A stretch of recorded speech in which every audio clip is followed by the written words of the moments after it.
Hello students, how are you all? Hope you all are doing better, doing well. Today I am going to start the second chapter of class 11th, the basic accounting term. In this chapter we are going to read about to know about the various terms where the various accounting terms we are using in future. Okay, so the first term I am going to use as a बहुत basic accounting terms हैं कि what is debit, what is credit, what is account, what is transaction, what is assets, what is liability, all these terms है ना जो हम अपना use करने वाले हैं आगे अकाउंटिंग करने में, अकाउंटिंग सीखने में.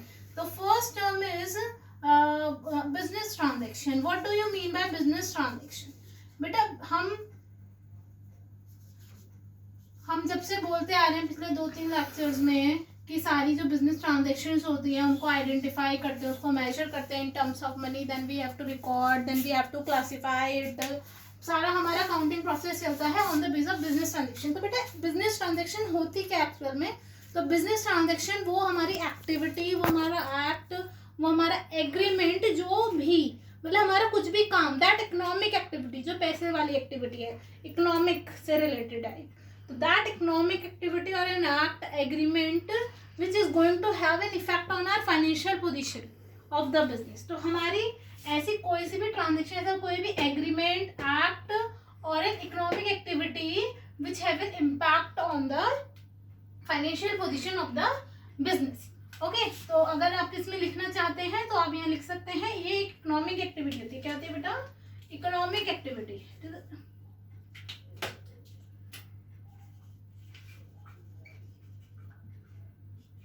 Economic activity, act, agreement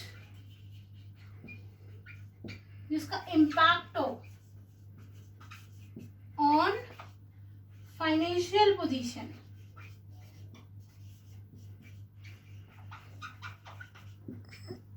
of business, वो हमारी बिजनेस ट्रांजेक्शन होती है.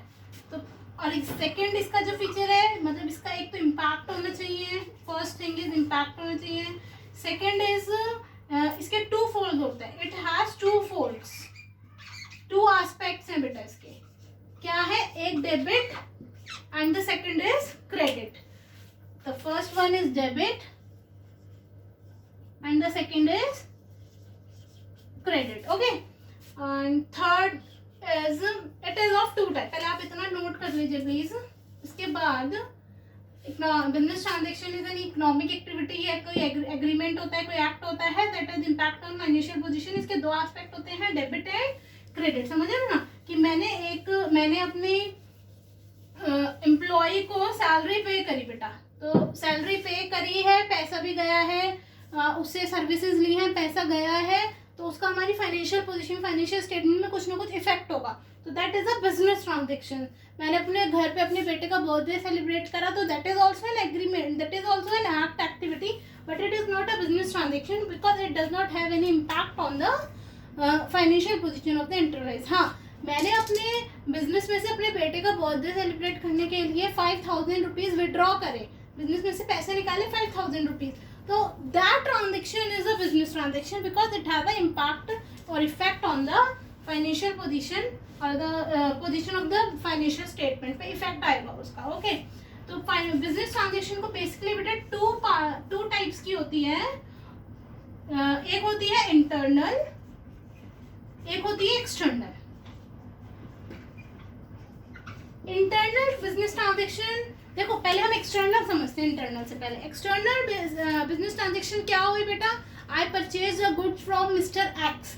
मिस्टर एक्स से मैं कुछ माल खरीद के लाई ऑफ 5,000 रुपीज. तो that is an external transaction, क्योंकि इसमें एक तो मेरा बिजनेस इन्वॉल्व है, एक कोई अदर पार्टी इन्वॉल्व है, तो that is an external transaction. But what is internal transaction? Internal transaction is like charging depreciation on my machinery. So charging depreciation, मैंने अपनी ही बिजनेस की मशीनरी पर डेप्रिसिएशन चार्ज करा, इसमें कोई अदर पार्टी इन्वॉल्व नहीं थी, तो दैट इज एन इंटरनल. मैंने डेप्रिसिएशन क्या होता है बेटा, ये मैं अभी आपको आगे बताऊंगी इसी लेक्चर में, होप इसी लेक्चर में बताऊं. तो इंटरनल क्या डेप्रिसिएशन क्या होता है वो हम डिस्कस करेंगे. बट डेप्रिसिएशन ऐसे सिंपल ये मान लो फिलहाल कि कोई चार्ज करना, कोई खर्चा बुक करना. तो मैंने वो कोई खर्चा बुक करा, चार्ज करा डेप्रिसिएशन, तो that is a internal transaction. But जहां मैं और एक और आउटसाइड पार्टी इन्वॉल्व होगी तो that is a external transaction. तो these business transaction are of two type. Okay, so this what I discussed is internal, it is on the basis of accounting unit. Actually क्या है कि business transaction को दो part में होता है, एक तो बेटा अकाउंटिंग यूनिट, अकाउंटिंग यूनिट यानी किन किन दो लोगों में होती है। जब इंटरनल होगी तो सिर्फ मेरी फर्म के इंटरनल में होगी, और एक्सटर्नल में होगी तो किसी और फर्म के साथ होगी, ठीक है ना। तो दूसरा जो आता है बेटा वो on the basis of payment method आता है, on the basis of payment method. जैसे कि एक होती है कैश ट्रांजैक्शन, पेमेंट बेसिस पे होता है ये, पेमेंट बेसिस पे बेटा दो आते हैं, एक होता है कैश बेसिस पे, एक होता है क्रेडिट बेसिस पे। जैसे कि I purchase the goods of 10,000 rupees in cash, मैंने कैश देकर आई और 10,000 रुपए का माल खरीद के लाई, तो that is a cash transaction. मैं 10,000 रुपए का माल खरीद के लाई और पेमेंट में उसे 2 महीने बाद देने वाली, तो that is a credit. Credit मतलब होता है अकाउंटिंग में उधार। तो क्या होता है, पेमेंट बेसिस पे भी अकाउंटिंग ट्रांजेक्शन को टू पार्ट में डिवाइड करा गया है, cash and credit. Cash means जो कैश में होती है ट्रांजेक्शन, क्रेडिट मीन्स जो उधार में होती है। इंटरनल मीन्स जो जिसमें सिर्फ मैं ही इन्वॉल्व हूँ, कोई अदर पार्टी इन्वॉल्व नहीं है, एंड एक्सटर्नल इज जिसमें मैं और एक अदर पार्टी इन्वॉल्व होती है, दैट इज द। इसको आप ड्रॉ करना चाहते हैं तो आप you can draw it, you copied it. The other term I want to discuss with you is the account. The very normal term जो हमारे अकाउंट्स में, अकाउंटिंग में यूज होने वाली है, that is account. What do you mean by accounts or account? देखो क्या होता है, मैंने आपको बताया था फर्स्ट लेक्चर में कि अकाउंटेंसी एक सब्जेक्ट है, उसके अंदर हम अकाउंटिंग करते हैं, and in accounting we use to maintain the accounts. Accounts क्या होता है, अकाउंट्स होते हैं कि आप जब किसी एक चीज के बारे में, फॉर एग्जाम्पल सैलरी, इससे रिलेटेड सारी इंफॉर्मेशन, इससे रिलेटेड सारा डेटा आप इकट्ठा करते हैं एट वन प्लेस। क्या करते हैं, वन प्लेस, यानी सारी ट्रांजेक्शन्स जो एक हेड से रिलेटेड है, वन हेड से रिलेटेड सारी इंफॉर्मेशन आप एक जगह पर जब समराइज करते हैं, इकट्ठा करते हैं, उसको हम अकाउंट बोलते हैं बेटा। क्या बोलते हैं बेटा, अकाउंट बोलते हैं। तो it is a summarised and complete record. क्या होता है बेटा ये, it is a summarised and complete record. You can write here, account क्या होता है, summarised and complete record of one head at one place, उसका एक हेड का एक प्लेस पर। For example like salary, wages, rent, कुछ भी, मैंने रेंट की सारी ट्रांजेक्शन्स एक जगह रिकॉर्ड करी, उसे हम बोलेंगे अकाउंट। जैसे कि क्या, मेरा इतना रेंट ड्यू हुआ, मैंने इतना पे करा, फिर अगले महीने मेरा इतना रेंट ड्यू हुआ, मैंने ज्यादा पे कर दिया, अब मेरा एडवांस चल रहा है। All these information are related to rent is summarised at rent account. सारी हम कहाँ डालेंगे, रेंट अकाउंट में। ओके, तो the next term is asset. The third, copy करना चाहते हो तो आप कर सकते हो, account summarised and complete record. For example है, ये एग्जाम्पल है बेटा, सैलरी एक हेड हो गया, उससे रिलेटेड एक इंफॉर्मेशन, सारी इंफॉर्मेशन एक ही जगह पर इकट्ठा करना, उसे हम अकाउंट बोलते हैं। तो थर्ड टर्म इज एसेट। बेटा एसेट क्या होता है, बहुत इंपॉर्टेंट टर्म है, हर जगह यूज होगी। एसेट क्या होता है, बहुत इजी है। एसेट क्या होता है, वो एसेट का मतलब हिंदी में मान के चलिए आप संपत्ति, बिजनेस की संपत्ति। एसेट क्या होता है, संपत्ति। वो सारे रिसोर्सेज जिससे हम अपना बिजनेस करेंगे, उसको हम क्या बोलते हैं बेटा, एसेट बोलते हैं। तो the economic resources that can be usually expressed in monetary terms. सारे वो रिसोर्सेज जिनको हम एक्सप्रेस करेंगे in monetary terms are known as assets of the business. Okay, तो इसको आप लिख सकते हो यहाँ पर, ये क्या होते हैं हमारे रिसोर्सेज। क्या होते हैं बेटा, रिसोर्सेज, मॉनेटरी रिसोर्सेज। ओके, तो एसेट्स आर द, आप लिख सकते हो, लिखते रहो आप मेरे साथ साथ, एसेट्स आर द मॉनेटरी और economic resources. After that you can write the example hair. जैसे कि एग्जाम्पल होगा एसेट का furniture. My computer of the business. Plant and machinery, ये क्या होता है बेटा, मैं इसको एसेट क्यों बोल रही हूँ? प्लांट एंड मशीनरी, मेरी जो फैक्ट्री है, फैक्ट्री के अंदर जितनी मशीन्स लगी हुई हैं, this will help me to carry out my business. मेरे को ये वो सारी एसेट्स है, वो सारी मेरी रिसोर्सेज है, वो सारी मेरी संपत्ति है जो मुझे हेल्प करेगी अपना बिजनेस को कैरी ऑन करने के लिए। तो उस वो सारी टर्म्स उनको हम एसेट, क्या कैश एक एसेट होता है? Yes, cash is also a asset. Cash भी क्या होता है बेटा? हमारा एसेट होता है। तो cash is also a asset. Bank balance भी मेरा एसेट होता है। तो एसेट क्या होते हैं? एसेट मतलब वो सारे रिसोर्सेज, वो सारी मेरी संपत्ति जो मुझे मेरे बिजनेस को करने के लिए हेल्प करेंगी या वो मेरे को बिजनेस को करने में मदद करेंगी। तो वो जैसे कि मेरा फर्नीचर, मेरा कंप्यूटर, मेरी प्लांटिंग मशीन जिससे मैं अपना गुड्स बनाऊंगी, मेरा कैश, मेरा bank balance, these all are the resources which we call the assets in accounting terms. Okay, now has been classified as the non-current assets and the current assets. Assets ये note करना चाहे तो कर सकते हैं। Resources और monetary, जो monetary resources होते हैं वो एसेट्स होते हैं। Example furniture, plant and machinery, हमारे बिल्डिंग हो गई, दीज आर द एसेट। जो हमारा ऑफिस है वो भी हमारा एसेट है। ओके बेटा, अब एसेट्स को जो डिवाइड करा है हमने,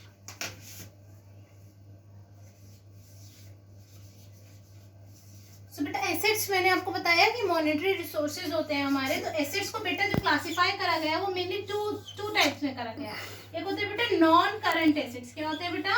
नॉन करंट एसेट्स। एक होते हैं बेटा हमारे current assets. Current assets, non current और करंट। देखो करंट का मतलब होता है आज, अभी। तो करंट जो यहाँ पर यूज करा गया है बेटा, ये शॉर्ट टर्म पीरियड के लिए करा गया है। जो करंट टर्म हम अकाउंटिंग में यूज करेंगे बेटा, current means for the short duration, for the short duration. ये शॉर्ट टर्म जो होता है, क्या होता है बेटा? Short term. क्या होता है? Short term. और non current means long term. जो शॉर्ट टर्म के लिए नहीं है वो लॉन्ग टर्म। अभी फिलहाल आप हल्का हल्का इसको ऐसे ही समझेंगे कि current means short term, non current means long term. अभी हम डिटेल में पढ़ेंगे तो आपको इसका मतलब भी समझ आ जाएगा। लॉन्ग टर्म, अब नॉन करंट को बेटा इन्होंने ना टू पार्ट्स में डिस्ट्रीब्यूट करा है। एक करा है इन्होंने टेंजिबल में, एक करा है नॉन टेंजिबल में। मैं पहले एग्जाम्पल लेके चलूंगी, एग्जाम्पल लूंगी, फिर आपको बताऊंगी वो कहाँ आ रहा है और वाई क्यों आ रहा है वो। So first is my building, my office building, my factory building. तो व्हाट इज दिस? वो शॉर्ट टर्म एसेट है या वो लॉन्ग टर्म एसेट है? आप बताइए। आज मैंने एक फैक्ट्री लगाई है, आज मैंने एक ऑफिस की बिल्डिंग बनाई है, तो वो मेरा एसेट है, ये तो पता चल गया हमें लास्ट। क्यों? क्योंकि वो रिसोर्स है, वो एक ऐसा मॉनेटरी रिसोर्स है जो मुझे हेल्प करेगा in future in for pursuing my business. तो अब आप ये बताइए कि मेरा जो बिजनेस, मैंने बिल्डिंग खरीदी है या बिल्डिंग बनाई है, चाहे वो फैक्ट्री बिल्डिंग है या ऑफिस बिल्डिंग है, वो मेरा शॉर्ट टर्म, वो मैंने कुछ समय के लिए बनाई है या ज्यादा समय के लिए बनाई है? Obviously it is for the long term. It is for the long term, it is not for the short term. वो मेरा एसेट है for the long term, 1 year से ज्यादा के लिए है। तो that is a non current asset. उसे हम कहाँ डालेंगे बेटा? नॉन करंट एसेट में। अब नॉन करंट में भी there are two heads, tangible asset and non tangible asset. पहले हम टेंजिबल और नॉन टेंजिबल का मतलब समझ लेते हैं। हिंदी में समझेंगे बिल्कुल नॉर्मल मतलब। टेंजिबल का मतलब होता है जिसे मैं देख सकती हूँ, जिसे मैं छू सकती हूँ। Like this marker I can see this, I can touch it, मैं इसको महसूस कर सकती हूँ। एंड इनटेंजिबल होता है जिसे सिर्फ हम महसूस कर सकते हैं, जिसे ना हम देख सकते हैं ना जिसे हम छू सकते हैं। तो बिल्डिंग को क्या मैं छू नहीं सकती? बिल्डिंग को क्या मैं देख नहीं सकती? देख सकते हैं। तो वो नॉन करंट में आएगा बिकॉज वो शॉर्ट टर्म के लिए नहीं है, it is for the long term. And वो कहाँ आएगा बेटा? टेंजिबल में आएगा, क्योंकि मैं उसे देख भी सकती हूँ और उसे छू भी सकती हूँ। फिर तो यहाँ पर हम लिखेंगे कि एसेट्स में नॉन करंट के अंदर टेंजिबल में आएगा फर्स्ट बिल्डिंग। एग्जाम्पल क्या आया बेटा इसका? बिल्डिंग। ओके, अब नेक्स्ट आते हैं मेरा स्टॉक, यानी मेरा स्टॉक, मेरा ये मार्कर करने का, मेरा मार्कर को प्रोड्यूस करके सेल आउट करने का बिजनेस है। मैं मार्कर कहीं से खरीद के लाती हूँ और इसे ही मैं आगे सेल करती हूँ। तो दिस इज माई स्टॉक। ये क्या है बेटा? मेरा स्टॉक है। इसको हम इन्वेंट्री भी बोलते हैं। क्या बोलते हैं? इन्वेंट्री भी बोलते हैं। तो ये स्टॉक मैं एसेट है मेरा, ओके एसेट है क्योंकि ये मुझे हेल्प करेगा अपना बिजनेस आगे काम करने में, ठीक है। अभी मेरा एसेट तो है, ओके ये तो समझ आए। अभी करंट है नॉन करंट है? नॉन करंट है। क्यों ये नॉन करंट? इसलिए क्योंकि ये तो हमारे हमेशा मेरे पास है। नो बेटा, it is a current asset. क्यों? क्योंकि आज ये मेरे पास आज ये 3 लाख मार्कर है, इसको मैं आगे सेल कर दूंगी, फिर मैं और नए लेके आऊंगी। तो स्टॉक जो होता है वो शॉर्ट टर्म के लिए होता है कि आज मेरे पास है, कल मेरे पास नहीं होगा, ये सेम चीज मेरे पास नहीं होगी। बिल्डिंग जो मैंने बनाई है, मैंने मुंबई में एक बिल्डिंग बनाई है, वो बिल्डिंग हमेशा मेरे पास रहेगी जब तक मैं उसे नहीं बेचूंगी। वो उसे मैं इजिली नहीं बेचूंगी, उसे मैं शॉर्ट टर्म के लिए नहीं बेचूंगी। लेकिन मार्कर, जिसका मार्कर का बिजनेस है, जिसका टेबल का बिजनेस है, जिसका इसका ब्लैक बोर्ड का बिजनेस है, व्हाइट बोर्ड का बिजनेस है, वो उसे सेल परचेज करेगा, सेल करेगा, परचेज करेगा, सेल करेगा, वो उसे जल्दी जल्दी निकालेगा। तो that asset is for the short term, वो शॉर्ट टर्म के लिए है, वो remain same, it will not remain same, वो हमेशा सेम नहीं रहेगा। तो वो हमारा क्या होगा बेटा? करंट एसेट होगा। तो मैं यहाँ पे एग्जाम्पल के लिए लिख सकती हूँ इन्वेंट्री। इन्वेंट्री मतलब स्टॉक, इन्वेंट्री मतलब स्टॉक। अभी और डिटेल में हम जाएंगे तो आपको एग्जैक्टली इन्वेंट्री का मतलब और कैसे बाइफर्केशन होता है, सिर्फ मैं ऊपर से हिंट देना चाह रही हूँ कि ये टर्म्स एग्जैक्टली होती है क्या। एसेट वो कोई सी भी रिसोर्स, वो मॉनेटरी रिसोर्स जो हमें हेल्प करेगी in for carrying on our business. इसको 2 पार्ट्स में बांटा, नॉन करंट, करंट। करंट वो जो हमारे पास शॉर्ट टर्म के लेते हैं, नॉन करंट वो जो लॉन्ग टर्म के लेते हैं।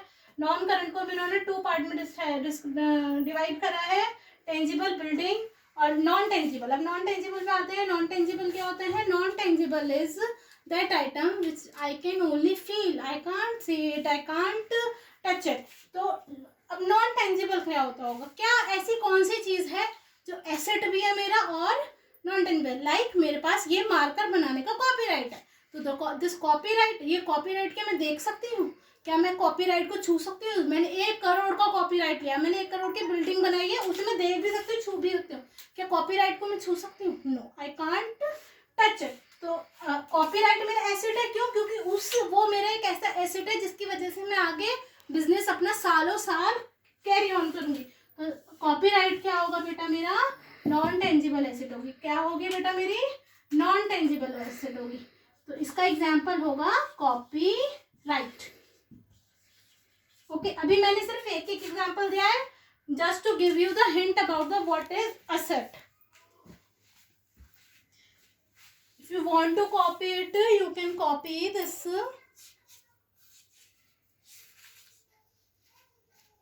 So we have discussed the 3 terms today. The first is business transaction. business transactions क्या होती हैं? वो सारे एग्रीमेंट्स, वो सारे एक्ट्स, वो सारी हमारी इकोनॉमिक एक्टिविटीज जो कि हमारी फाइनेंशियल पोजीशन को इफेक्ट करेगी, जिसके अंदर 2 पार्ट्स होंगे, 2 एस्पेक्ट्स होंगे, डेबिट और क्रेडिट। वो मॉनेटरी होगी तो ही वो बिजनेस ट्रांजेक्शन होगी। Okay, the second is account. What is account? Account होता है किसी भी एक हेड की समराइज इंफॉर्मेशन, हम एक जगह इकट्ठी कर देते हैं सारी इंफॉर्मेशन उससे रिलेटेड, तो उसको हम अकाउंट बोलते हैं बेटा। And the third is assets. वो सारी चीज़ें, वो सारे रिसोर्सेज जो हमारे को हमारा बिजनेस आगे कैरी ऑन करने में हेल्प करेंगे, that will be our assets. Assets को 2 पार्ट में बांटा गया है, non current, current, and then non current को 2 पार्ट्स में, tangible and non tangible. And after that we will discuss liabilities and other terms of the accounting, and we will discuss this thing also in detail in the next class. Okay, so all the best, अच्छे रहिए, खुश रहिए, God bless.